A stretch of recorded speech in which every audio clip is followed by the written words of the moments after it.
All right, hello students. I thought to take you directly in the lab, and you can see my very different type of dress. I'm not in the suits now. I'm in the lab coat. I'm inside the lab, which is a typical molecular biology lab, and this is place where people do all kind of sample preparation and the basic molecular testing, right? So let me get started. That how what you have learned in the last week, how people are practically applying those knowledge in the lab, and in which way various type of troubleshooting happens inside the lab for performing some of the very basic experiments like cloning, doing PCR, etc. So I'm going to first let me kind of give you a brief overview of various things which you're going to talk, right? And then I will take you to some slides where I'm going to show you some steps how you can do some of the cloning work, PCR work, and in which way our understanding of these biomolecules can be very revolutionary.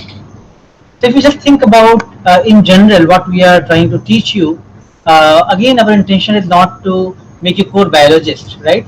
But the way technologies are progressing, there's a lot of emphasis about how to detect a given pathogen or a given mutation in the human DNA or a human gene or various type of disease diagnosis. Many of these things are just simply relying on accurate diagnosis and looking at the DNA. So then, if you have technology which can do, amplify the DNA molecule, which can do accurate predictions of them, I think then you can make use of that information on devices, on biosensors, on various type of instruments, and then you can do much more better ways of diagnostic and healthcare. So nowadays there is a huge revolution happening in front of us by understanding the various biomolecules, especially genes, where starting from polymerase chain reaction or real-time polymerase chain reaction or RT-PCR, and then very new technologies coming up, which is next generation sequencing platforms. They're all truly revolutionizing and transforming the way our healthcare system is currently being utilizing these resources.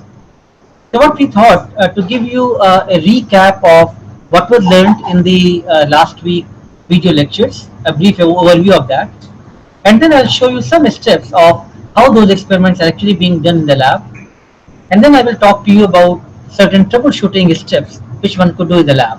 But before I do that, let me kind of move around my camera. This is one of the laminar hood when we are doing the molecular biology work. One of the TAs, Telika is doing her experiments here. Uh, we have another set of things here, which is again a typical molecular biology setup. We have agarose gels, we have various type of polymerase chain reaction instrument setup. So many of these things are part of the routine molecular biology lab, and we make use of them for various steps which we are talking to you. So let me kind of now share my slides with you, and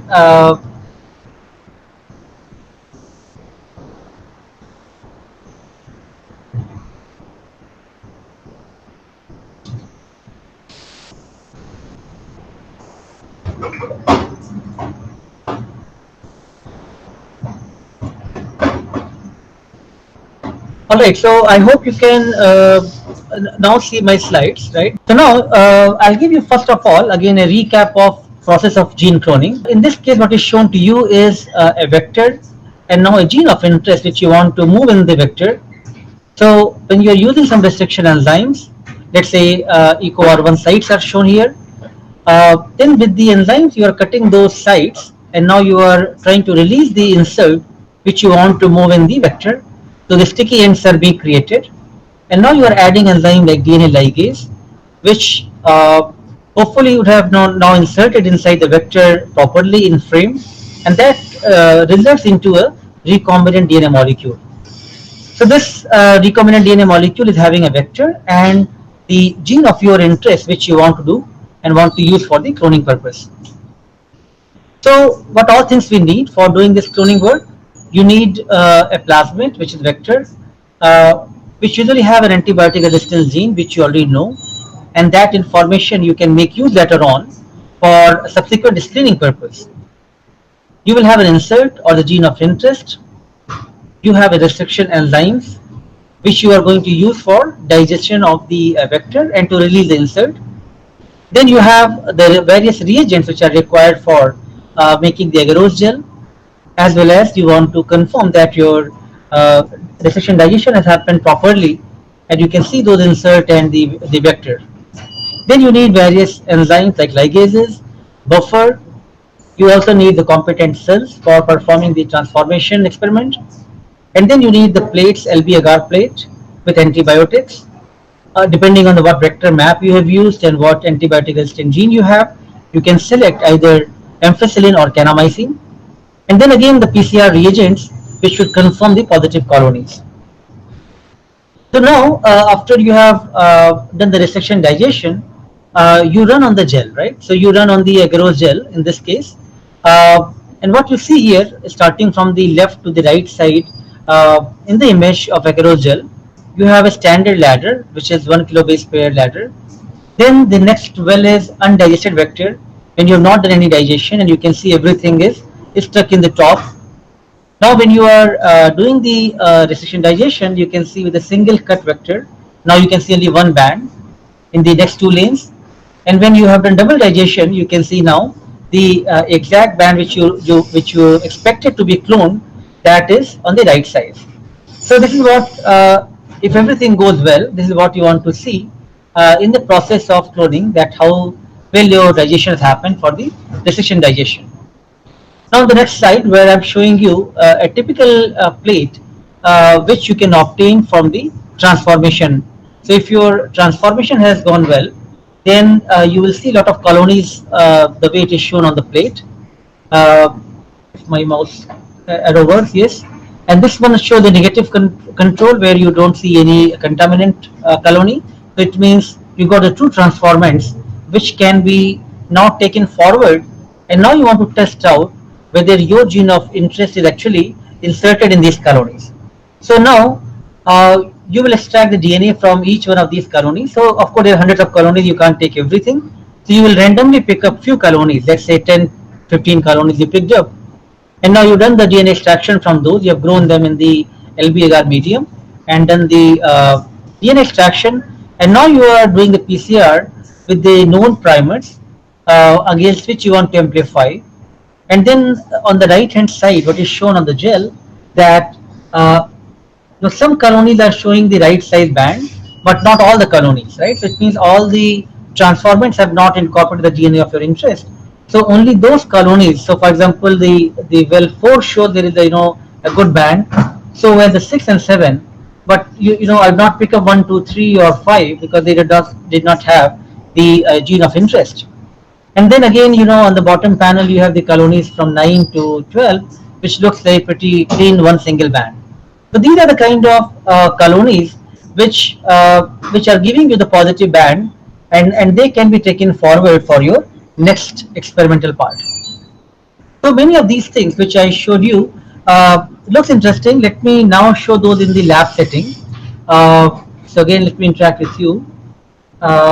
And then we will talk to you a little bit more about what if the things don't work, right? So first of all, now, all right. So I'm showing you here one of the gels, which shows you that how you can see the DNA with the thidium bromide, and now we have kept it on the UV trans eliminator. I'm not sure if you can see a pink band which shows that a DNA, yes, probably now you can see in the panel here. So, the DNA which we wanted to take forward for the cloning work, first we have to run on the gel, and if that right size band is there, then only we will take it forward. You will do the gel purification for that DNA, and now for the PCR experiment, you will keep various reagents, right? So you will have the forward and reverse primer, you will have your DNA or the gene of interest, the template, you will have Taq polymerase, you will have DNTPs, and polymerase chain reaction master mix. So all of these ingredients, you will mix them in the appropriate concentration, and then you will put them in an instrument which is a thermal cycler instrument, or the PCR, which I'm trying to highlight and see if I can show around. So you can see this particular instrument, which is a thermal cycler. I think some experiment already ongoing right now. Uh,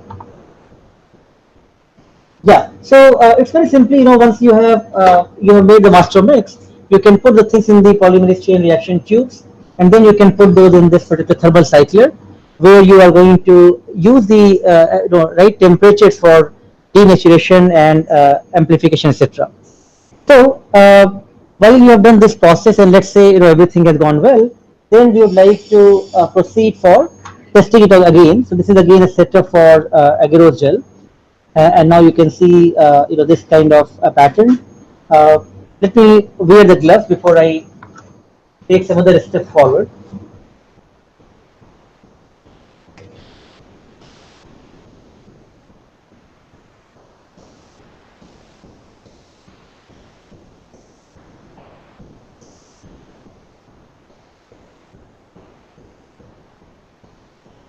All right, so I'm now taking these LB agar plates, and intention is to show you that in some cases transformation has worked, in some cases transformation has not worked.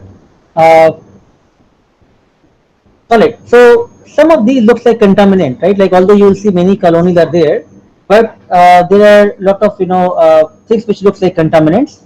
And how you can find out this? You can find out if your even negative control plate was showing a similar kind of patterns. Even negative control plate has these colonies grown. So this is the contamination, right? So what I'm trying to show you now, everything does not go so well and so perfectly, and therefore if I now keep these plates side by side, so if you did not have a right, a control plate, you would assume that all of these are the transformant, and you will waste your time of testing them out, and then that in many ways will waste your time and effort. So this is now one problem, right? Another problem sets are here. Uh, then again, in this case, you can see there's a lot of smear there, and that is again, nothing has grown on this particular plate. Again, your transformation experiment has not worked well. So now if you get a clean plate like this, which is negative control, and you get few colonies, something which is shown like this on this plate, that is something which you'd like to now take forward and want to test it out. So so idea is that in theory, a lot of things look very simple, and one could use them, and if appropriately, if you do the steps, probably you should be able to get the right the gene to be cloned. But as a part of the process, many times you will find many difficulties, and that's where your basic understanding about various processes which you are performing becomes very crucial. So many times you will see that a band which was expected, you are not seeing of the same size band. You are seeing some amplification happening, but from different size.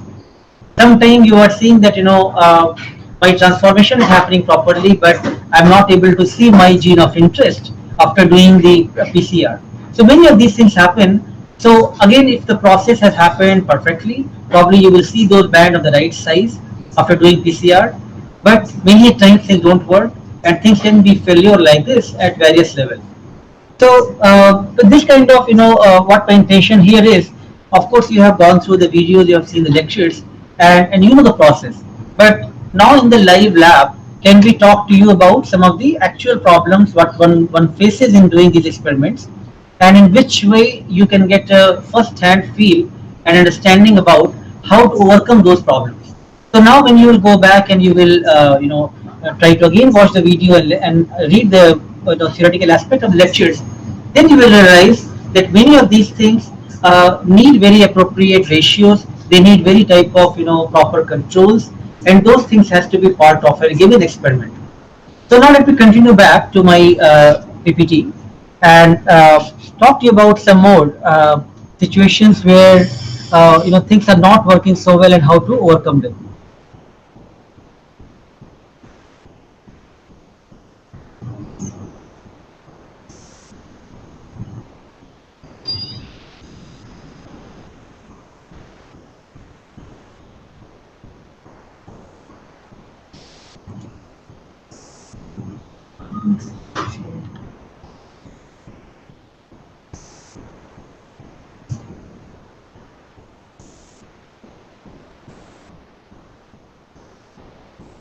Alright, so now I've shared the screen again.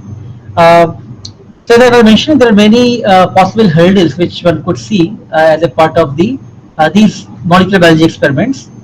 So one illustration is shown you here, uh, which if you are doing restriction digestion and your digestion is not proper, so all of these things you are going to test only on the agarose gels, right? So the entire process is what you do, your hypothesis you test them, and then you want to see the result, and everything you will see on the gel, and you will again learn from that image that what has worked and what has not worked.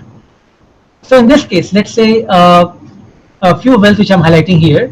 One is undigested, right? And then the next ones are digested lanes, and then after that you have the marker. So if you look at both the vector and inserts, they were digested with a set of enzymes for the BAM H1 and XHO1, and then after that we ran them on the agarose gel. Digestion has not happened in this case because your undigested and digested product, they look of the same size. So after doing each step in doing these kind of cloning work, you want to test out your experiments are working fine or not. You run the things on the directly on the agarose gel and look at the product size. So I already showed you agarose gel, and those can be used to run these type of samples. So in this case, if you would have seen that there are different bands appearing, or vector and inserts are being seen, then probably your experiment had worked. But in this case, you are seeing there is no digestion happen. So one need to start thinking about for troubleshooting of these experiments. What could be the possible reasons? Is my enzyme too old, or enzyme not appropriate, or my concentration is not appropriate? Is the enzyme works on a given appropriate temperature, which I need to modify, do proper incubation for that? I need the incubation timing can be changed, or my buffer condition which is required for that particular reaction to happen is not appropriate. These are various things which usually goes on for troubleshooting steps. So again, it becomes crucial that how best we could learn from these images and these gels, and then we do troubleshooting. Then we try out one step at a time, and then see is my restriction digestion happen properly. Now, as I showed you already, that in the real situation, if you are doing transformation, you need to have the control plates, negative controls. They are very crucial because in some cases you will see a lot of colonies are growing, but you're not sure if they're the right colony containing gene of your interest or not. So in the above panel, let's say we have a lot of colony which you can see over there. And in the below panels, we have the smears which you can see there. So, the questions which one would start thinking about, that what would have happened here. So, are the competent cell, the stock of which from which you are doing the transformation experiment, are they contaminated themselves, or when you are making your LB media and you have not done proper cleaning or autoclaving, then that got contaminated, or the place where you are doing incubation, whether that has an issue, or whether you are not able to maintain the sterile conditions. These are some of the probable reasons, right? But you can start thinking about various possible ways of how this particular thing can happen. So these are just kind of we are trying to give you the thought process of how these kind of molecular biology experiments are being done in the lab, and they are actually not as simple as they just look into the the chapters, right, where you do everything and it looks working so easily. Many of these things actually affect the reactions, affect the results. So now next slide I'm showing you what could also go wrong during the PCR. So when you are doing these kind of polymerase chain reaction, you are setting up the various cycles, sometimes 30 cycles, sometimes 32, 35 cycles. You want to see a good amplification band. But many times after doing the entire reaction, when you run them on the gel, you see the gel is totally blank, right? And so then you have no idea that whether my instrument stopped working, my reagents were not good, my primers are not good, my reaction was not so efficient for doing that reaction, or what is the problem? So whether my concentration for the template was too low. So there could be many possible thought process. It's always a good idea in any kind of molecular biology experiments to think about can you have certain positive controls and some negative controls. because they are the one which are your lifesaver. They will keep guiding you where where things are going okay and where things can go wrong. So yeah, so in this case again, if you have some positive controls, then probably you can say that okay, this positive control bands are there. It means the PCR reagents are fine. It is probably my gene of interest which is not amplifying on that given condition. So I need to now refine my conditions for PCR to work. So let me come back and see if we can talk to you again. So what you see here is how these kinds of molecular biology experiments are happening, and you need to look into the positive control and negative controls appropriately, because you want to ensure that your reaction as it proceeds, you are identifying the right bands. So imagine the situations that when it comes to the clinics, right? Things has to happen really accurate and very precise, very fast. Imagine situation like this kind of monsoon weathers. Now in the monsoon weather, lot of people have fever, right? And those fever many times can come from various type of infections, right? It could be mosquito borne. You can have the malaria. You can have dengue. You can have the chikungunya. You can have variety of other infections as well. So now accurate detection becomes very crucial, and so as you want the results to be very fast, because you need the patient treatment, right? So in these cases, the power of these technologies starts playing, because then you see that how these kind of molecular biology techniques are so useful for the doing day-to-day molecular biology, for the healthcare experiments. So I will now continue with a couple of slides which essentially talks about a case study on malaria. So one of the disease which we also look at among the infection diseases is malaria, and essentially the intention over there is so far malaria is predominantly studied for falciparum malaria, and that was more predominant strain of malaria. So again, I'm not quizzing you about the part of things which I'm talking here right now, but just for general understanding, malaria is caused by the Plasmodium falciparum pathogen, and now another strain which is Plasmodium vivax, that has become much more prevalent, and a lot of cases are now coming which are vivax malaria. How to distinguish these two? That becomes a clinical challenge for the clinicians. Whether the person suffering from malaria, are they affected with the Plasmodium falciparum or Plasmodium vivax? So first of all, accurate diagnosis and detection is one of the issue.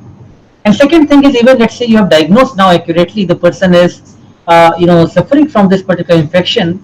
Now whether the same individual, the mild fever can be subsidized in some time with the chloroquine or some medication given, or the same patient might progress toward a severe disease type. So again, the these are the general issues of various health related issues which we all face and which we all read and see around. So this is where our understanding of biology and help from the technologies in which way can give us more power and empower us for much more accurate diagnosis, and also the prognosis, whether we can make prediction that individuals might be more prone for the severity type. So let me now continue back with some detail about talking to you about malaria.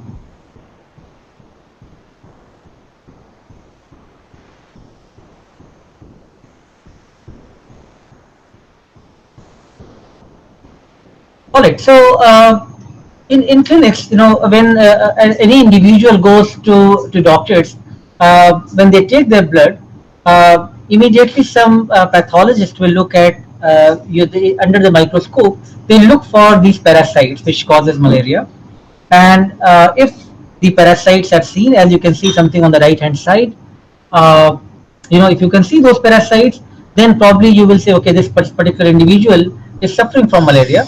But these things require some very skilled individual who could look into the this type of detection accurately. Uh, so can we have much more robust methods which could quickly and very accurately and sensitively uh, detect these particular disease? So polymerase chain reaction or PCR is widely employed for doing these kind of work. So now I'm showing you on the next slide, uh, polymerase chain reaction being used for diagnosis of malaria. So imagine, as I mentioned to you, the context that there are many individuals who are suffering from malaria. We have no idea, are they suffering from falciparum malaria or vivax malaria. So after you have taken their blood sample, you have done the DNA extraction. Now you have, there are certain primers which are unique for falciparum and unique for the vivax genes, and those, after you have done the PCR polymerase chain reaction, and now you want to run the product on the agarose gel, and what you want to see that this individual is suffering from which type of malaria, or is there positive malaria or negative malaria. So therefore, it becomes, these results becomes very important. Now, what is interesting to note that so far diagnosis is routinely based on the microscopy. So pathologists in the the clinical hospitals, they are looking at the slides under the microscope and then trying to make whether this particular patient is malaria positive or malaria negative. But can our PCR results also tell us the same thing? So this is where it becomes very interesting, and now I'm showing you some very interesting results, right? So look at 1 to 4 lanes, lane 1, 2, 3, and 4. So in these lanes, what microscopist told the pathologist from the these hospitals, that these are showing us malaria negative. Okay, whereas now you can see in the if you look at the gel bands, they are actually positive for malaria, at least 3 patients, and one is negative. So it means both microscopy and PCR, they are saying this particular individual is negative, which is true. But microscopy actually has missed out 3 individuals which were picked as the malaria positive by the looking at the gene with the PCR. Now other lanes, like for example 5 to 10, those were confirmed as a malaria positive case with the microscopy. But now if you see one of the patient, which is number 5 sample, that is showing you band for both falciparum and vivax. So again, because a certain gene which you want to amplify, those genes will give you specific size, and only based on those size we can tell this is the falciparum or vivax. So in this case, 205 base pair is corresponding to the band for falciparum, whereas other band which is for 120 base pair, that is corresponding to the vivax.